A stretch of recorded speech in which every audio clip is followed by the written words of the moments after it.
Howdy, partner! Welcome to One Pack Retro, where we look at one pack of trading cards from throughout trading card history. Now, you might be asking yourself, what in tarnation is Doomtown? Well, excuse me, sorry. Allergies, time of year. Doomtown. When they announced Outlaws of Thunder Junction for Magic the Gathering, it brought me back to one of my favorite games back in the day, Doomtown. It's an easy, well, not an easy game, it's a fun game in that it takes place in a setting called Deadlands, which is an RPG. In Doomtown, you're fighting over trying to control Gomorrah.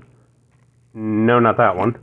Town of Gomorrah, which is where Doomtown takes place.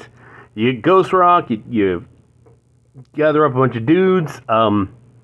In this setting, dudes is gender neutral. He's a dude, she's a dude, we're all dudes. But I'll explain more of it as we go along. If you know this game, you probably know why it's pretty damn cool. Ashes to Ashes was the story, AEG trying to bring the storyline back, because the town had gotten destroyed due to storyline events, which, another fun thing, whatever happened in, like, the major tournaments actually affected the cards. And, like, if characters died in a tournament, they were killed off in the game, and they come back later. But, enough of my yakking, let's get cracking. The year is 1878, Gomorrah's changed. The rampage of the demon Nick Even has made the headlines of every major newspaper in the country, and thought many outsiders believe the stories of Walking Dead and demons from the deepest pits of hell to be mere fancy. Many others are flocking to Gomorrah in droves. They weave between the power players of Doom unnoticed for now, yet their presence will be felt soon. $2.99. Remember that? Alright. Smells like sarsaparilla. No. Alright. Now, first thing you'll notice is card layout.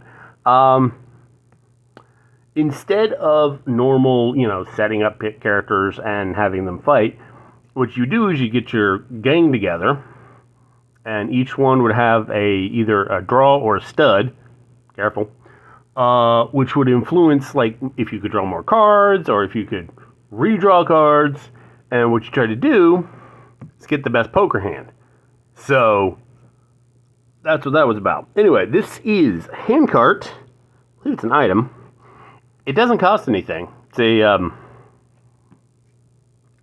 Ghost Rock is the main currency of this game. Noon, move this dude to an adjacent location that you own. So, you attach it to a dude, and you get to send him off. Listen up! It's a 9. Cost 1. This is an action card. Noon, target a dude. The dude gains a +1 influence bonus until after nightfall.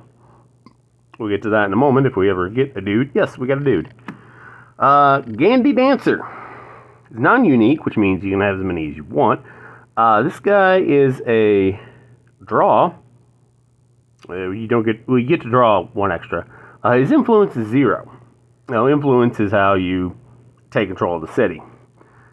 This symbol means he's one of the maze rats. Cost 1. He does not produce any Ghost Rock, though. So, Maze Rats players may have any number of Gandy Dancers in play. Card memory does not apply to Gandy Dancer. So, if targets 1, it only targets 1. Improvement. You would put this on a deed, which is your locations. Rats in the walls. Well, that's not an improvement at all. It costs 1. Improvement. Rats in the wall may be attached to your home.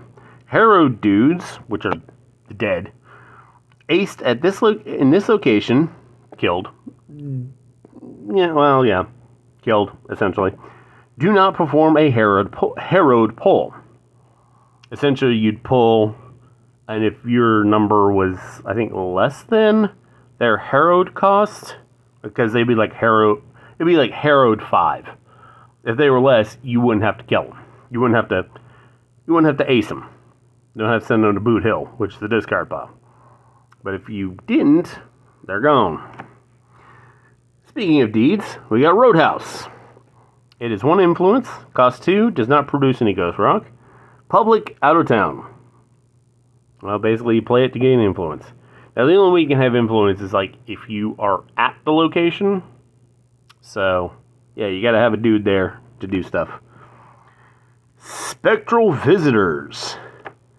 This is it's not a deed, it's an event, essentially. Kick-ass train, though. Target another player who must make a pull. If the pull is less than the current fear level, raise the fear level by 1. That was one of the conditions. If the fear level went to 10, everyone lost. So, yeah, fun times. Sergeant Sean Slade. Speaking of harrowed, I believe this guy is a stud, which means you can draw an additional card. No influence. Part of the Texas Rangers, which are not Texas Rangers, Texas. Anyway, part of the storyline of Deadlands is that the Civil War is still going on. This guy, I believe, he's part of the southern states. Ghost Rock costs 3, produces 1 Ghost Rock. So, good for him. Who are you again? Oh, my. What happened there? Oh, it's the Wanderer. It is a cheatin' reaction. Now, cheatin' is if your opponent has 2 cards of the same number and suit. So, like, you know, for example, if your opponent had 2 8 of clubs, or, no, that's spades. 2 8 of spades, you can claim he's cheating and then play this. So, reaction. Play when another player reveals an illegal draw hand. Like I said, target one of that player's dudes. The dude's value is reduced to an ace, which is the lowest, because, you know, this is regular poker rules, not Texas Hold'em where ace can be either. Permanently. Reduced to ace permanently. Only 1 cheating card can be played against a player per draw. Got the deed, Leaning Rock Strike. It is influence of 1. Play of 4, produces +1. You get +1 Ghost Rock. Private Strike, which means only 1 person can be there. Immediately after an event resolves, all dudes at the Leaning Rock Strike go home booted. Booted. It's their way for, you know, and home is, you start out with a home base, or, you know, home location, and you build your town as you go along. Well, it's like, for example, if I had this, and then I played this next to it, this would be part of your street. Now, technically, this is out of town, which means it can't be connected to, you know, any of your street stuff, but you still gotta have someone there to control it.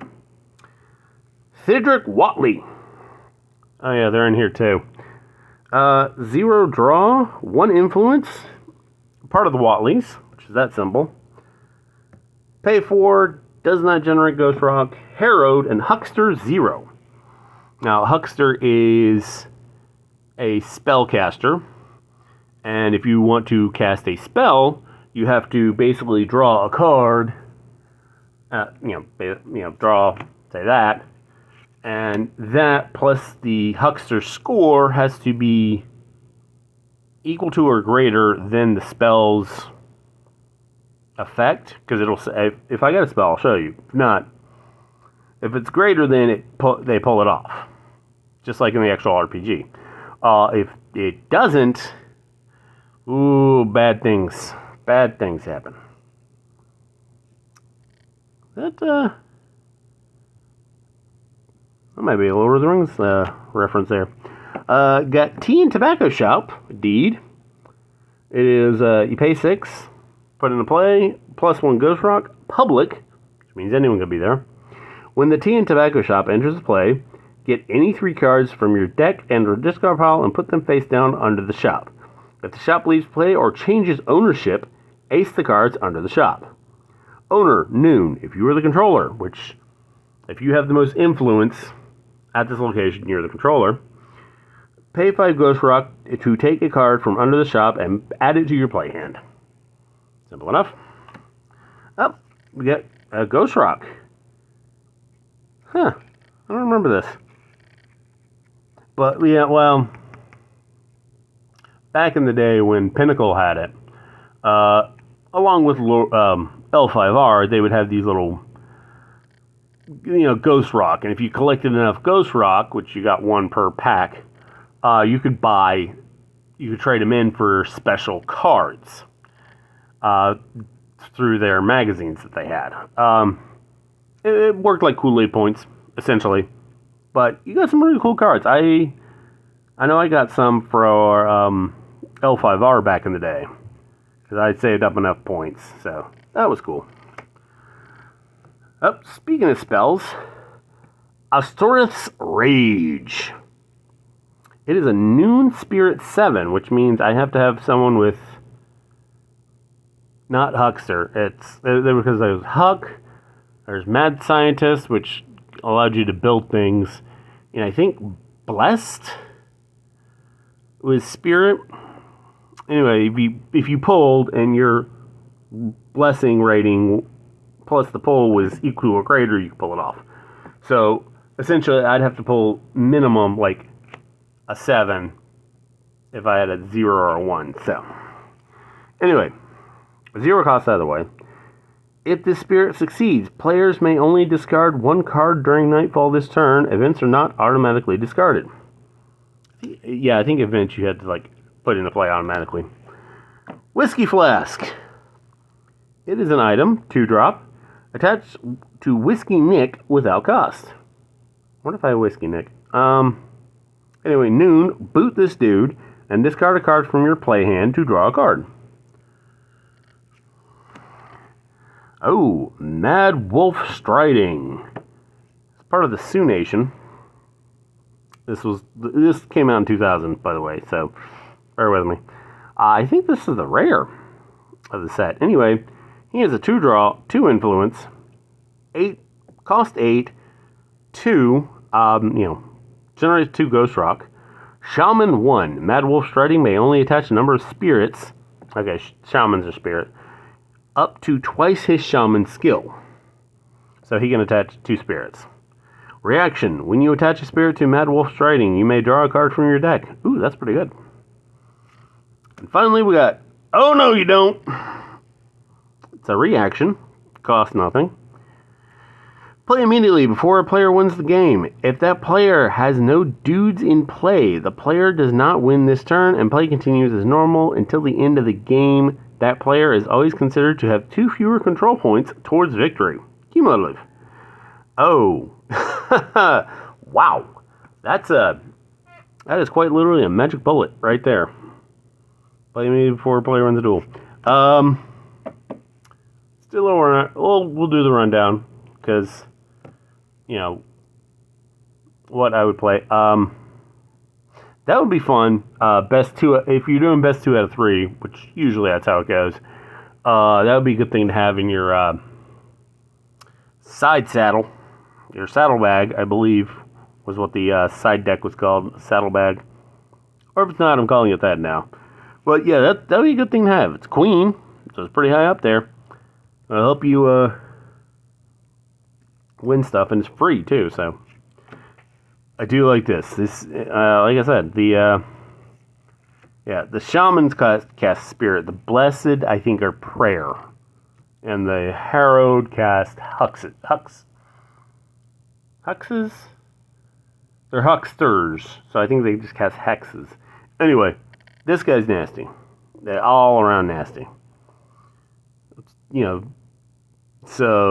Pull, summon, boom. And whenever you can attach, draw a card. So, that's pretty good. So, basically, tap the guy, cycle. So, that's pretty good. do like that one.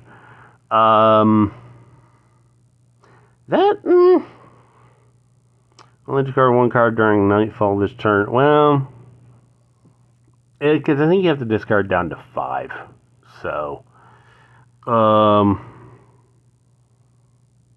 yeah, it says players, because this was built for multiplayer, so yeah, it's alright. Not the best spirit, but not the worst.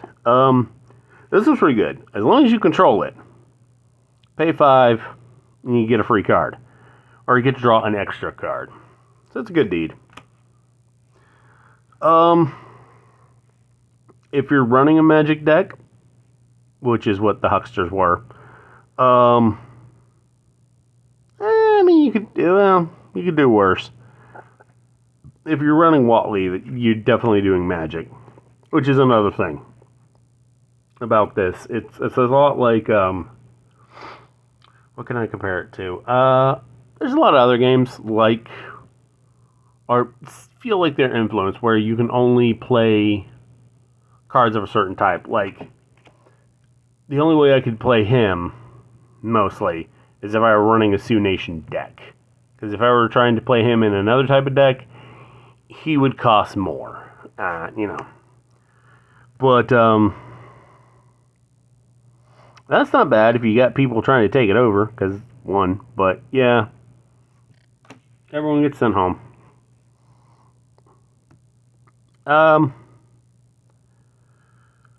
Yeah, basically punish them for cheating, so that's pretty good. Yeah, he's dead. So, like I said, you gotta pull. Or maybe it's his influence. I think you have to get at or above his influence. Anyway, it's been 20 years since I've played the game, but it's one of those things that sticks with you because let me look at this. This is a very, like I said, very unique looking game. I mean, this is what Magic the Gathering got those as a special border, and you could play these as is. Like, you could buy a box and have all the, setting as you want. That's pretty good, especially if you control the fear. If you're using things based on fear, which I think certain hero decks would do that, but yeah, that would really set you apart. It's simple. 1 influence, not bad for 2.